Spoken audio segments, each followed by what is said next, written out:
Today, the alumni of the UNAOC Fellowship will be discussing about education as a tool to prevent radicalization. So we're bringing together young people who are working at grassroots levels, sharing their experiences on how education can turn out to be a very powerful tool in this challenging world where we are actually dealing with a lot of violent extremism. Young people are not really victims or perpetrators in a conflict, but they are actually at grassroots levels and also at other levels, if we look, they're actually the ones that are very, very active in peace building and in ensuring peace and security in so many aspects.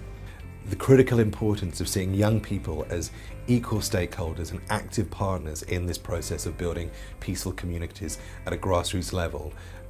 Too often, beneficiaries are seen as passive partners in the process, but actually once you start designing projects and designing initiatives that see young people as a critical and central agent in that process, then it's completely transformative and the results are amazing.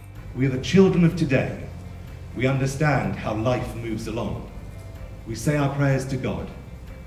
We dream to be the best. We try our best at everything. We hope all good comes to us. We are who we are.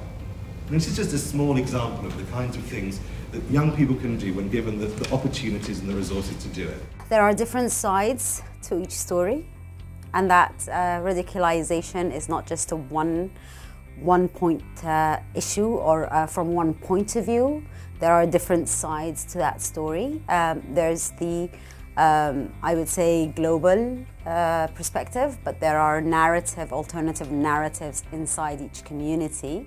We need to build the capacity of youth to tell the stories of the communities, to share those stories with the world and provide the untold stories or alternative narratives that weren't being told from the point of view of the Yemeni people.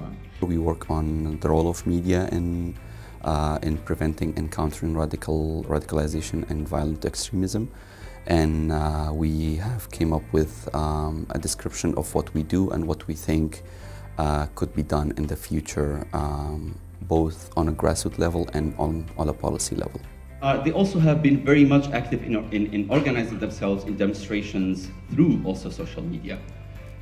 When there were events of terrorist attacks, they were gathering together and mobilizing the community from every different secting groups and ethnicity to provide support and at least emotional support to those who were victims of such attacks.